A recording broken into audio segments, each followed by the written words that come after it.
Tem uma frase que fala assim, que a vida de prioridades inteligentes é um dos melhores meios de você viver uma vida muito eficiente, usando muito melhor o seu tempo e alcançando seus objetivos com muito menos esforço. Por que eu digo isso? Talvez para você a prioridade não seja algo importante hoje. Talvez hoje para você não seja tão relevante essas palavras que a gente está falando aqui na frente. Mas se você prestar atenção hoje no que a gente está falando para vocês, você vai aproveitar muito melhor o seu tempo. Você vai se perder muito menos na sua vida. Não é que você não vai se perder, mas coisas que a gente não gosta vai acontecer nas nossas vidas. Mas assim, se você estiver preparado, melhor preparado, se você tiver com algumas prioridades inteligentes, bem organizadas, você vai ter uma vida com muito mais eficiência, as coisas vão funcionar melhor, você vai aproveitar melhor o seu tempo e provavelmente você vai alcançar os seus objetivos gastando menos energia. Gastando menos energia. Sabe uma diferença que existe entre um jovem e um adulto? Essa viagem missionária que eu fui para o Amazonas eu vi, porque tinha 44 americanos lá, né? E desses 44 americanos, 24 eram adolescentes e jovens, e o resto era velhinho, né? Tipo que nem eu, assim, um pouquinho mais velho, né? Aliás, eu já estou ficando bem velho, às vezes eu até penso assim, puxa, eu preciso parar de vir na Inter, ver se vocês encontram alguém mais novo para ver a realidade de vocês, né? Mas assim, eu estou ficando meio velho, e aí eu fiquei pensando assim, puxa, qual é a diferença dos mais velhos para os mais novos? Por quê? Eu vi a diferença no terceiro dia de viagem. No terceiro dia de viagem, os jovens super animados, dando risadas, se divertindo, fazendo tudo com maior alegria, EBF, evangelizando, tal assim. Aí chegou no terceiro dia, eles começaram a ficar doentes, começaram a ficar cansados. Afasta. Um pouco, isso. Cadê o microfone? Oi, mosquito engoliu o boi. Melhorou? Tá? E aí, eu percebi o seguinte, os jovens, os adolescentes, eles gastaram toda a energia deles nos 2 primeiros dias. E aí, no terceiro dia, eles já não aguentavam mais, e ainda tinha mais 7 dias pela frente. Então, assim, o que acontece na nossa adolescência, na nossa juventude, muitas vezes, a gente gasta toda a nossa energia em 2 dias e depois a gente não tem mais energia para continuar as coisas. Os mais velhos são diferentes. Eles já avaliam o quanto tempo que eu vou fazer um trabalho. Por exemplo, minha viagem vai demorar 10 dias. Então, eu não posso gastar tudo no primeiro dia. Eu tenho que avaliar no que eu vou gastar minha energia e no que eu vou tentar guardar a energia para eu poder durar os 10 dias. E é isso que acontece muitas vezes na nossa vida, quando a gente não tem prioridade. A gente gasta tudo muito rápido e depois a gente não tem como continuar, porque a gente já está cansado, a gente já está doente, a gente já gastou toda a nossa energia e a gente não consegue mais prosseguir essa maratona, essa vida. A nossa vida ela é muito comparada com uma maratona. Os jovens acham que a vida é uma corrida de 100 metros, né? Então você vai lá, pum, aí você corre, pum, chegou, yes, cheguei. Mas na verdade a vida não é uma corrida de 100 metros. A vida é uma maratona de 42 quilômetros. Demora muito para chegar. E você vai ter que controlar. Quem é que gosta de correr? Tem gente que gosta de correr aqui, né? Esses caras que correm, eles na verdade a corrida é um negócio muito inteligente. Você pensa que é um negócio bem, assim, selvagem, né? É só pegar e sair correndo, né? Mas não, a corrida ela é muito inteligente, porque quando você estipula um percurso, por exemplo, 5 quilômetros, aí você começa a avaliar nesses 5 quilômetros, aonde tem subida, aonde tem descida. Você começa a avaliar aonde você vai forçar o seu passo, aonde você vai diminuir a sua velocidade para você manter a sua energia, para você conseguir chegar no final e chegar bem. E você estuda isso. Existe até um aplicativo no celular que você coloca músicas com ritmo dependendo da quilometragem que você vai correr. Por exemplo, você vai correr 5 km. Aí ele começa com músicas num ritmo mais acelerado. Aí no meio ele faz você descansar. Então ele põe uma música com um ritmo um pouquinho mais lento. Aí você dá uma recuperada na sua energia. Aí quando está acabando, o cara põe uma música mó rápida. Aí você começa a sair num gás para você chegar até o final. Super legal. Mas muitas vezes, se você não tiver prioridades, Se você não tiver metas na sua vida, muitas vezes você vai gastar toda a sua energia nos primeiros 200 metros e você não vai conseguir correr 42 quilômetros. E a prioridade é isso, a prioridade é quando você consegue ser eficiente naquilo que você faz, você aproveita melhor o seu tempo e você alcança os seus objetivos, tendo menos esforço físico, gastando menos energia. Isso é um sinal de maturidade. Cara, eu já fui muito adolescente, eu zoava pra caramba, minha energia acabava muito rápido. Eu usava muito minha energia, muito no começo, e hoje não, hoje eu consigo controlar um pouco mais, né? Mas pensa nisso, se você tiver prioridade, você vai conseguir, conseguiu, garoto, yes, né? Você vai conseguir melhorar o seu desempenho e você vai conseguir ir mais longe. Para você organizar as suas prioridades, uma coisa que eu coloquei aqui, é que eu acho assim, essas palestras estão muito crentes, sabe? Muito evangélico, assim. Tem muita gente aqui que não vai na igreja. E eu fico pensando, pô, mas os caras devem achar que eu tiro tudo da Bíblia, né? Mas não. Isso aqui eu tirei de uma revista chamada Success, uma revista americana, que ele fala assim, para você organizar suas prioridades, leve algumas coisas em conta. 3 pontos em conta para você definir as suas prioridades. Primeiro, conscientemente defina as suas prioridades. As suas prioridades não são determinadas pelo seu coração, elas são determinadas pela sua cabeça. Tá? Presta atenção no que eu estou falando. Você não estipula o que é mais importante só pelo teu coração. Sabe por quê? Principalmente porque o seu coração, que na verdade são as suas emoções, as emoções elas variam, né? Tem dia que você está alegre, tem dia que você está triste, tem dia que você está com vontade de ir na escola, tem dia que você não está com vontade de ir na escola, tem dia que você está afim de assistir uma palestra do pastor Joel e tem hora que você não está afim. E eu também, sabe, eu às vezes também tenho esses altos e baixos, por isso que a minha prioridade, ela é definida não com a minha emoção, mas ela é definida principalmente com a minha consciência. Obrigado. Segunda coisa que eu vejo nas nossas prioridades, a gente tem que manter as nossas prioridades simples e focadas, né? Não tenta inventar prioridades assim super mirabolantes, super complexas. Tenta simplificar. Simplifica a tua vida, né? A gente costuma complicar muito a nossa vida. Não precisa complicar. Simplifica. As coisas elas podem ser mais fáceis, né? Uma outra coisa sobre prioridades que eu estava pensando, depois que eu falo tudo para vocês, eu vou pro meu quarto e eu fico refletindo, cara, o que eu falei? O que eu falei? É sério, eu fico lá no meu quarto assim, o que eu falei, cara? E às vezes eu estava refletindo ontem, né? Eu estava pensando assim, puxa, eu coloquei uma certa ordem de prioridade para vocês, mas na verdade, pessoal, existem fases na nossa vida. Você tem as suas prioridades, mas tem fases. Por exemplo, no vestibular é a fase de estudar. Porque eu falei ontem, uma menina chegou para mim e falou assim, pastor, conheci um menino tão legal, tão bonitinho, o que você acha dele? Não vai namorar não, né? Esse ano é ano de você estudar. E sabe, tem períodos na nossa vida que a gente faz isso, né? E a gente está muito corrido, né? A minha esposa me mandou uma mensagem ontem, e até chorei lá no meu quarto, né? Porque ela estava meio brava comigo, porque na verdade as prioridades estão meio bagunçadas nesse mês de julho para mim, porque ela fala, não, João, mas a sua prioridade não é a família, mas você vive lá no acampamento rodeado de um monte de gente querendo falar com você e você não tem tempo pra gente, não sei o quê. E ontem ela escreveu uma mensagem, ela falou assim, ela falou só assim, Deus te abençoe, eu sei que você é um homem de Deus e que você está fazendo a coisa certa.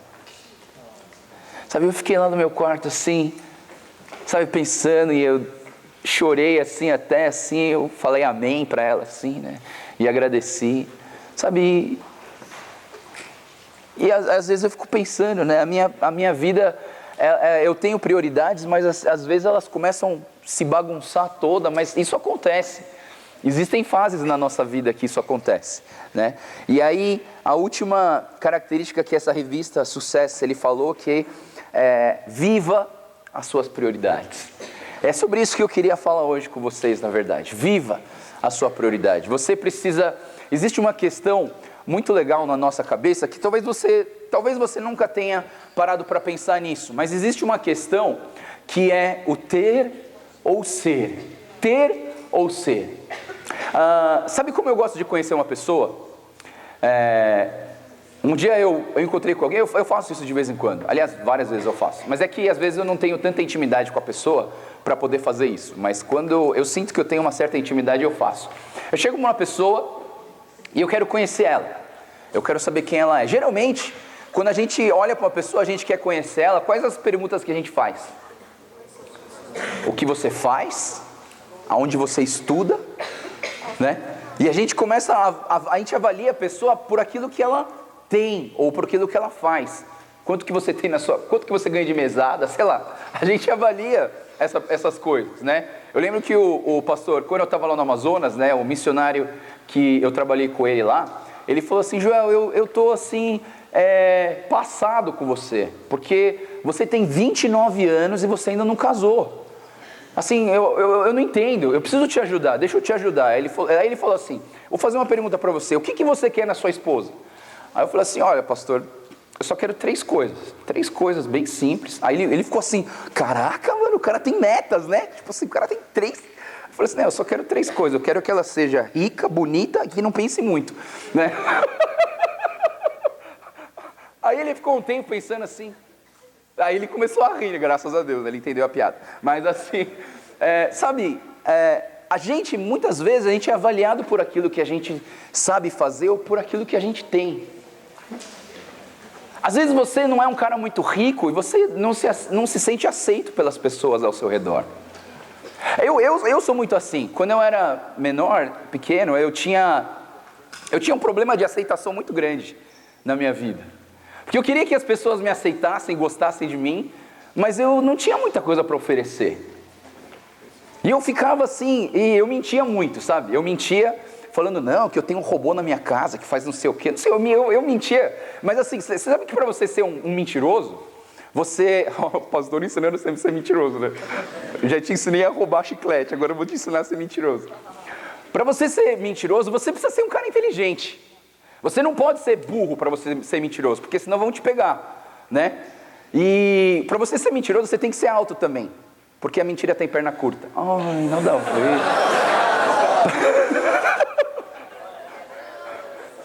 Para você ser mentiroso, você tem que ser inteligente, porque quando você mente uma coisa, a sua mentira vai aumentar. E você não pode esquecer a primeira mentira que você fez.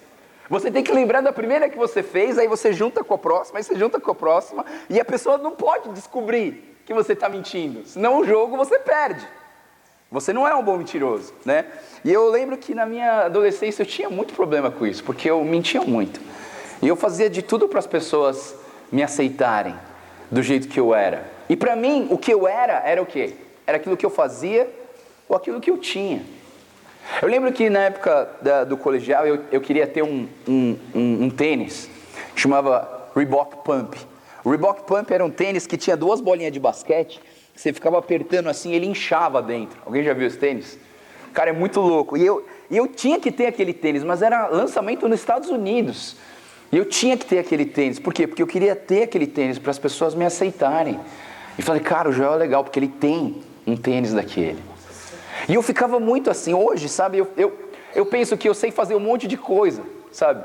Se você fala assim, eu faço vários esportes, eu toco vários instrumentos, eu toco 2 instrumentos ao mesmo tempo, e na verdade meu melhor instrumento não é violão, não é gaita, meu primeiro instrumento é bateria. E eu queria tocar bateria por quê? Porque cada braço vai fazer alguma coisa diferente. Eu queria fazer, sabe? Eu achava legal, o cara que toca bateria é um cara legal, então eu queria ser legal, eu queria ser um cara que faz, que tem as coisas, que tem capacidade das coisas, eu queria ser aceito pelas pessoas. Mas na verdade eu me escondia atrás de todas essas coisas. Eu me escondia atrás das roupas de marca que eu usava. Eu me escondia atrás das coisas que eu sabia fazer e das coisas que eu possuía. E até um dia que alguém falou, quem você é?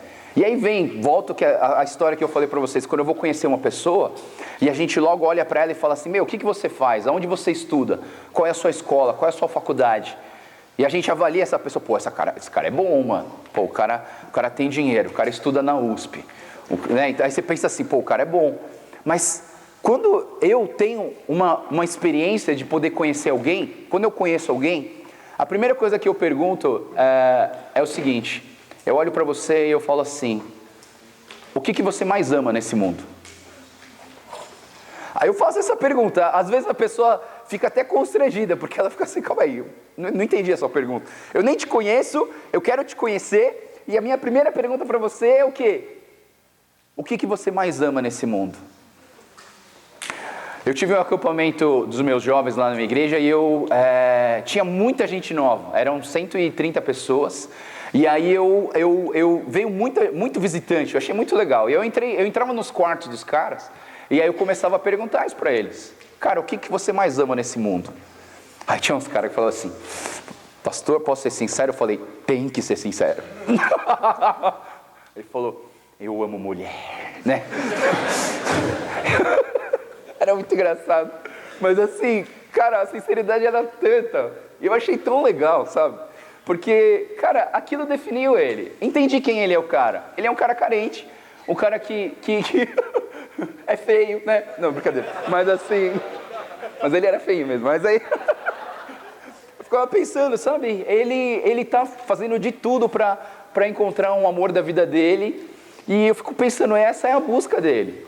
A outro cara eu perguntei, e você, cara? O que você mais ama nesse mundo? Sério, o que eu mais amo nesse mundo, cara, eu amo a química.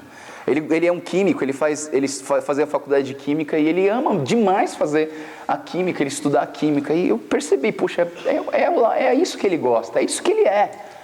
Nós somos aquilo que nós amamos. Cara, eu amo cuidar dos pobres. Cara, isso você é.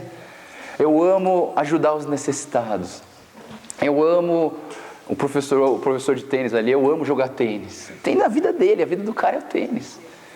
Eu amo, sei lá, o videogame.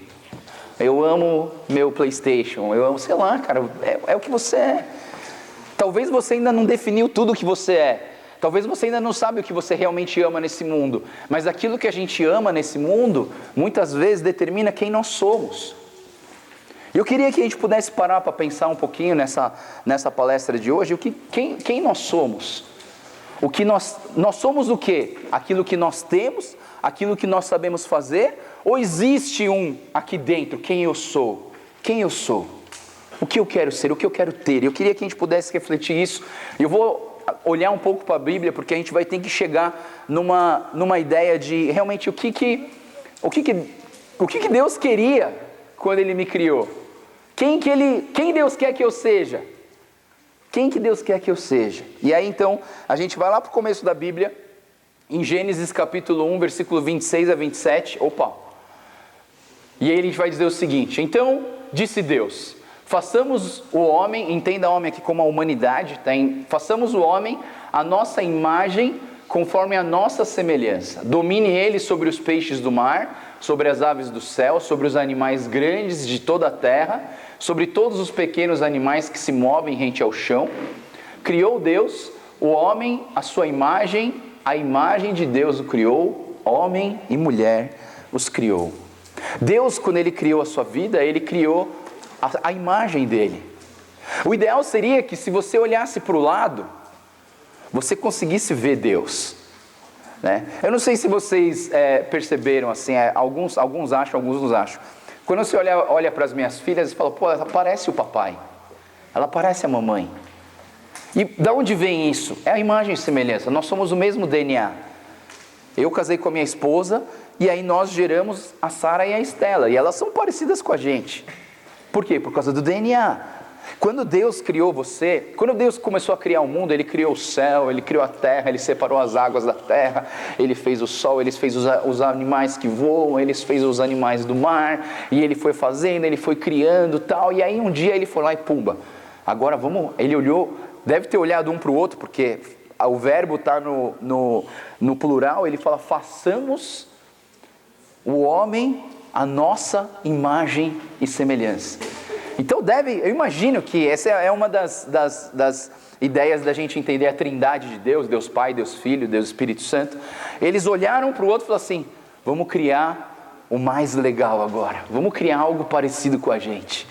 E Ele criou então o homem e a mulher. Eu compus muito poucas músicas na minha vida. Acho que eu compus umas 4 ou 5 músicas. Mas uma delas, que eu vou cantar à noite para vocês, é uma música que fala assim: eu vejo em você a imagem de Deus. Eu te amo e te abençoo em nome do nosso Senhor Jesus Cristo. Sabe, a gente precisa ver a imagem de Deus na vida de cada um. Você precisa ver a imagem de Deus na vida das pessoas. Eu preciso olhar para as pessoas e ver que Deus existe, porque eu vejo as pessoas e eu vejo Deus nas pessoas. E aí, só que tem um problema. Deus criou o homem e a mulher, e uma coisa que Deus tem é liberdade. E Ele criou conforme a vontade dEle. Ele tinha vontade própria e Ele fez as coisas conforme a vontade dEle. Mas o homem e a mulher, eles fizeram com a vontade deles também uma coisa errada, né? Então a gente vê no capítulo 3 de Gênesis, diz assim: disse a serpente à mulher, certamente não morrerão. Na verdade a história fala assim, que o Adão e Eva estavam soltos ali no jardim, eles podiam comer de tudo, eles podiam fazer de tudo, mas só aquela árvore ali não era para mexer, só aquela fruta ali não era para comer. Mas aí a Eva estava ali no jardim e tal, ela estava olhando aquela árvore, aí vem uma serpente, uma cobrinha, e ela começa a falar com a Eva. E disse a serpente à mulher, certamente não morrerão. Deus sabe que no dia em que dele comerem, os seus olhos abrirão e vocês serão como Deus, conhecedores do bem e do mal. Quando a mulher viu que a árvore parecia agradável ao paladar, era atraente aos olhos, e além disso desejável, para dela se obter discernimento, tomou o seu fruto, comeu-o e deu ao seu marido, e ele também o comeu. Foi o primeiro ato de desobediência da humanidade. E aí, nesse momento, o pecado entrou na humanidade. E todo mundo que nasce depois de Adão, claro, Adão e Eva foram os primeiros, então todo mundo que nasce depois de Adão e Eva, já nasce com esse negócio chamado natureza pecaminosa. Nós já temos esse pecado embutido dentro das nossas vidas. Lembra que eu falei que ninguém ensinou você a mentir? Ele de repente sai. E é algo que existe dentro de nós. É algo que entrou nas nossas vidas através dos nossos pais, que na verdade é Adão e Eva, e assim por diante. Todas as pessoas que nascem, já nascem com esse pecado. E aí foi um problema muito grande, porque Deus criou o homem para que ele fosse uma pessoa que decidisse, que fizesse boas escolhas, que desfrutasse dessa natureza, que controlasse os animais, que desfrutasse de um relacionamento pessoal e íntimo com Deus. E o homem foi criado de uma maneira perfeita, a mulher foi criada de uma maneira perfeita, para eles viverem juntos, para eles formarem uma família. Sabe, a família, ela está arraigada, incrustada na Bíblia de capa a capa. A Bíblia começa com um casamento, Adão e Eva, e termina com um casamento, Jesus Cristo e a igreja, em Apocalipse. A igreja, a Bíblia, ela está toda centrada na família. E cada um tem a sua função. Pessoal, homem e mulher foi criado de maneiras diferentes. Os seus hormônios são diferentes, o seu corpo é diferente, a cabeça é diferente, o jeito de pensar é diferente. Deus criou cada um com um propósito. E na verdade Deus queria que ficasse assim, mas depois do pecado, depois que o pecado entrou no mundo, depois que o pecado entrou na humanidade, houve uma inversão de valores. A gente começou a não escolher por andar com Deus e ficar longe de Deus. E porque longe de Deus, a bagunça começou. E uma das melhores explicações para essa bagunça que aconteceu na humanidade está escrita em Romanos capítulo 1, de 21 a 32. Eu vou ler numa versão que eu gosto muito, que é uma versão de uma Bíblia chamada A Mensagem. A Mensagem é uma Bíblia que tem uma língua mais contemporânea, e é mais fácil de entender o texto bíblico com essa mensagem. E alguns textos são mais claros, e esse texto eu queria que vocês prestassem atenção, porque Paulo está explicando o que acontece com as pessoas que abandonam Deus, as pessoas que não querem saber de Deus, e elas tentam viver pela sua própria força, que elas tentam viver pela sua própria capacidade. E a própria capacidade está incluso o pecado dentro de nós, e o pecado ele começa a desenvolver. Depois da minha cirurgia para emagrecer, eu estou fazendo um acompanhamento psicológico. E graças a Deus eu tenho um psicólogo muito legal. O psicólogo é gente boa demais, né? Inclusive eu faço a minha terapia com ele num centro de pesquisa. Ele falou assim: Joel, será que eu posso te usar? Eu falei: ô louco, mano, como assim, né? Não, é que eu queria usar o seu caso como um caso de estudo, né? E eu falei: pô, legal, vamos fazer isso. Eu falei assim: vai ficar mais barato? Ele falou: vai. Oh, beleza. Né? E aí eu faço a minha terapia num centro de estudo, de pesquisa, de psicologia. E ele falou para mim uma coisa muito interessante. Ele não é crente, ele não é da igreja, ele não é nada, mas ele falou assim: Joel, sabe de uma coisa? Se o homem não tiver um padrão, porque eu estava falando que eu sou cristão, que eu sou pastor, eu tinha que falar para ele, mas não que isso interfira na minha terapia, mas ele falou assim: cara, sabe o que é legal? Uma pessoa que não tem padrão, ela vira um animal. Não, estou falando sério. Vira um animal. Se você olhar pessoas que estão completamente sem Deus, elas viram praticamente animais. Por quê? Porque elas não têm mais certo e errado, elas não têm mais lei, elas vivem conforme a sua própria necessidade hormonal e física. E sabe o que acontece com uma pessoa sem Deus? É o que Paulo vai falar agora para vocês. Presta atenção. O texto diz assim: vejam o que aconteceu. A humanidade conhecia Deus perfeitamente, mas deixou de tratá-lo como Deus. Recusando-se a adorá-lo, foi reduzida a um tão terrível estado de insensatez e confusão, que a vida humana perdeu o sentido. Eles fingem saber de tudo, mas são ignorantes sobre a vida. Trocaram a glória de Deus, que sustenta o mundo, por imagens baratas vendidas na feira. Então Deus se pronunciou: se é isso que vocês querem, é o que terão. Não demorou muito para que fossem viver num chiqueiro, enlameados, sujos por dentro e por fora. Tudo porque trocaram o Deus verdadeiro por um Deus falso e passaram a adorar o Deus que fizeram no lugar do Deus que os fez. O Deus a quem bendizemos e que nos abençoa. Isso é loucura total. Então aconteceu o pior. Como se recusaram a conhecer a Deus, logo perderam a noção do que significa ser humano. Mulheres não sabiam mais ser mulheres. Homens não sabiam mais ser homens. Sexualmente confusos. Abusaram um do outro e se degradaram. Mulheres com mulheres, homens com homens, pura libertinagem, pois de modo algum isso pode ser amor. Mas eles pagaram caro por isso. E como pagaram?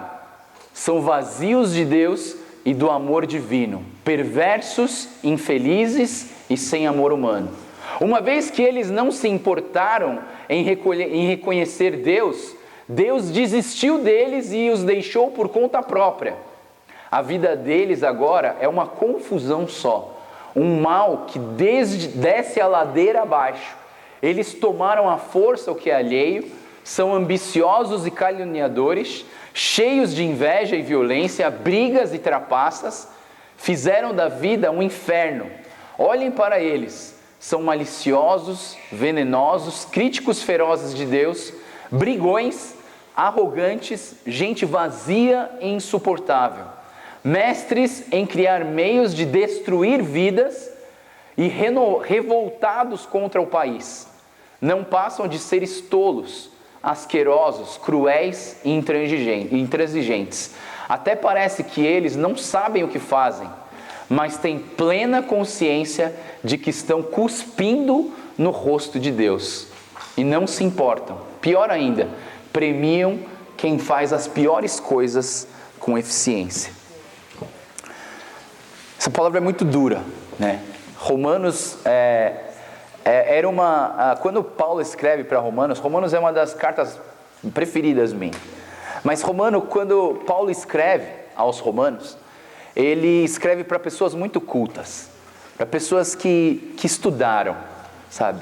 E quando ele tenta explicar para as pessoas o que é o pecado, o que é viver sem Deus, esses versículos do capítulo 1 de Romanos são muito duros.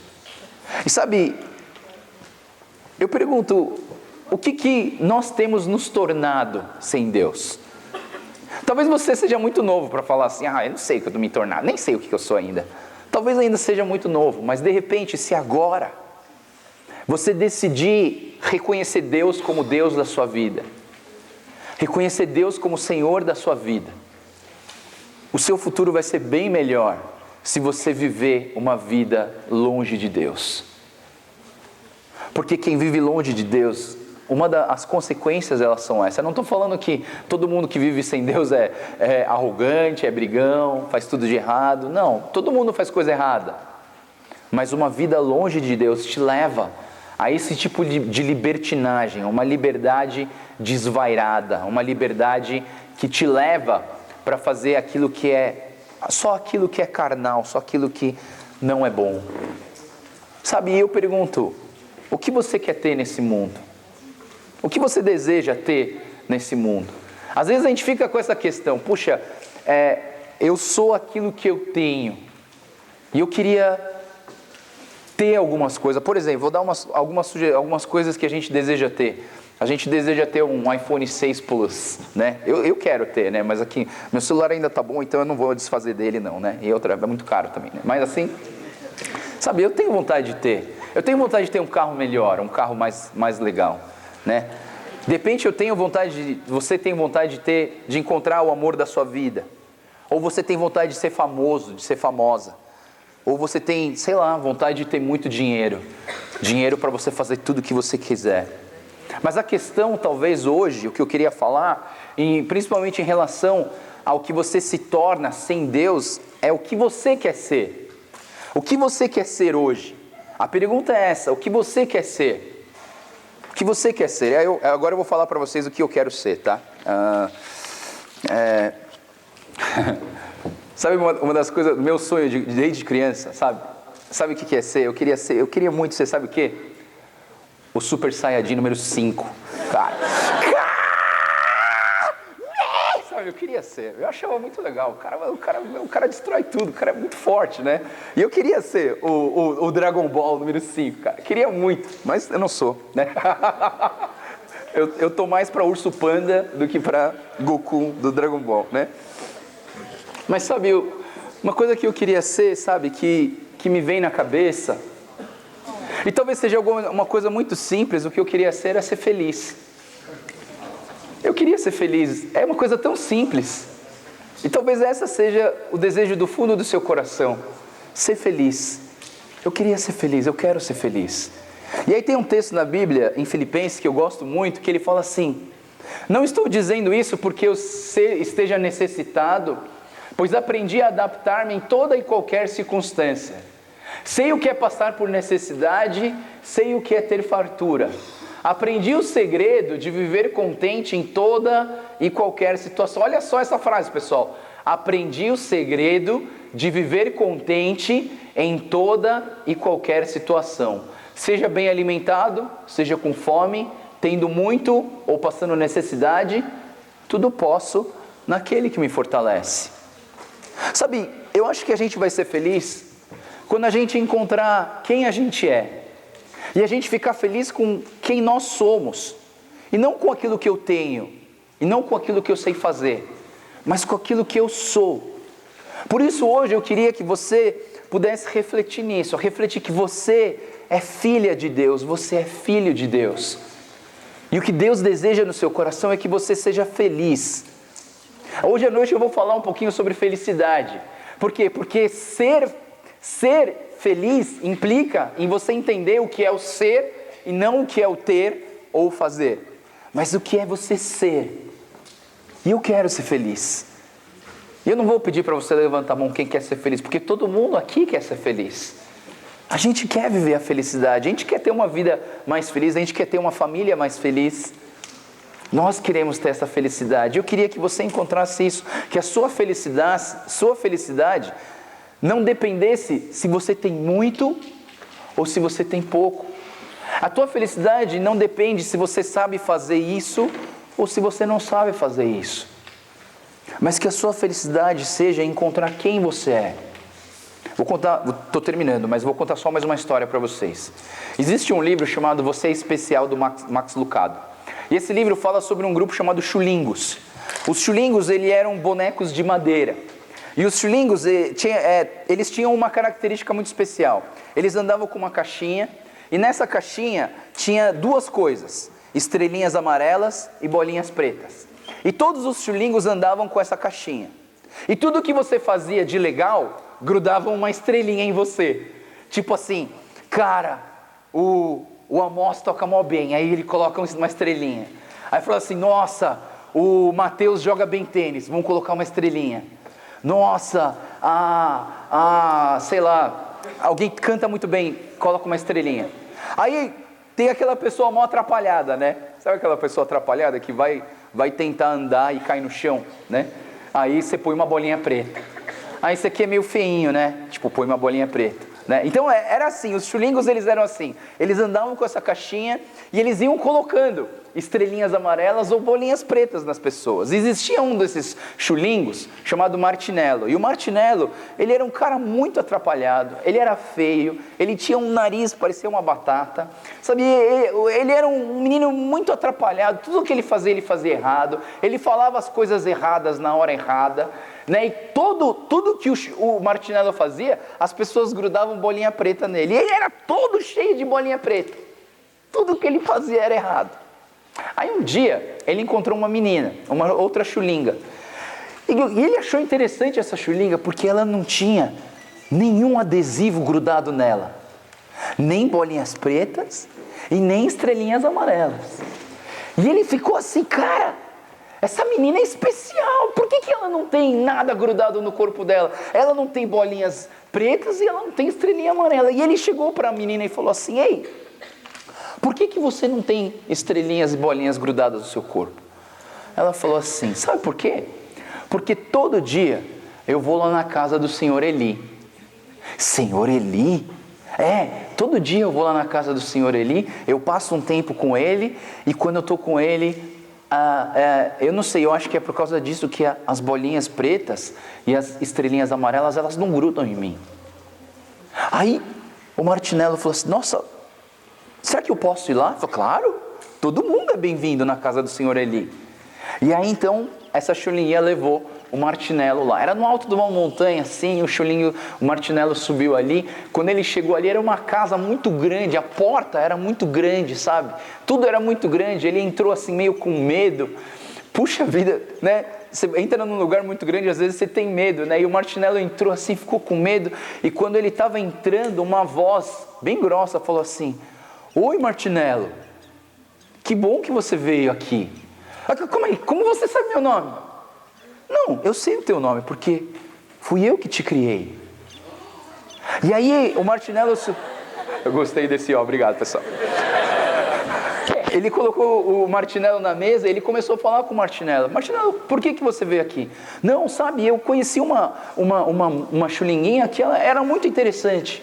Ela não tinha nem estrelinha amarela e nem bolinha preta grudada no corpo dela. E eu achei muito legal e eu queria ser assim também. Aí o Eli falou assim, então, Martinello, faz o seguinte, de vez em quando sobe aqui na minha casa, né, vamos conversar, vamos bater um papo, vamos conversar, eu te conheço bastante porque fui eu que te criei. A gente conversa, a gente bate um papo, a gente se relaciona e talvez alguma coisa vai mudar na sua vida. Nesse momento, as bolinhas pretas começaram a cair da vida do chulingo, do Martinello. Sabe, essa história ela é muito interessante porque, sabe, muitos de nós somos fruto daquilo que as pessoas ficam falando da gente. E a gente guarda essas frases, a gente guarda esses elogios ou essas críticas na nossa vida. Mas sabe de uma coisa? Se você encontrar com Deus, se você encontrar com aquele que te criou, Ele vai mostrar para você, Ele vai fazer com que você não se esqueça de uma coisa muito importante, que Ele fez você à imagem e semelhança dEle, e que você é precioso, Você é uma pessoa maravilhosa. Você é uma pessoa engraçada. Você é uma pessoa inteligente. Você é uma pessoa capaz. Por um simples motivo. Que Deus te criou. Deus te criou não para você valorizar aquilo, só as coisas que você tem ou as coisas que você faz, porque tudo isso vai ficar quando você morrer. Mas o que é mais importante hoje é você avaliar quem você é. E eu sou a imagem e semelhança de Deus. Eu sou precioso para Deus. Eu sou filho de Deus. E Deus me ama muito. E Ele me conhece por completo. E o que Ele mais quer é que, em vez de ficar olhando para as críticas ao meu redor, eu consiga olhar para o Deus que me criou. Vamos orar. Senhor Deus, obrigado, Pai. Mais uma vez que a gente pode estar conversando aqui nesse acampamento. E eu oro, Deus, para que o Teu Espírito Santo venha falar mais no nosso coração. Eu sei que o nosso assunto ele é meio subjetivo, o nosso assunto é meio no campo dos pensamentos. Mas Deus, eu oro, Pai, para que o Senhor venha se revelar para cada um de nós. Eu sei que parece até esquisito a gente ficar fechando o nosso olho e falando com nada. Mas eu acredito, Deus, que o Senhor é presente aqui. Que o Senhor é real nesse lugar.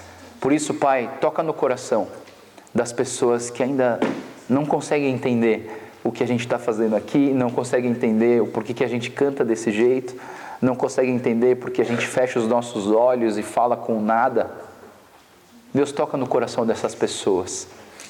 Toca no coração de todos que estão aqui, para que possamos entender que o nosso valor não está naquilo que a gente possui, ou naquilo que a gente sabe fazer, mas principalmente em quem nós somos, olhando para o Criador, olhando para o Senhor, Pai. Nós queremos entender quem nós somos e do valor que nós temos.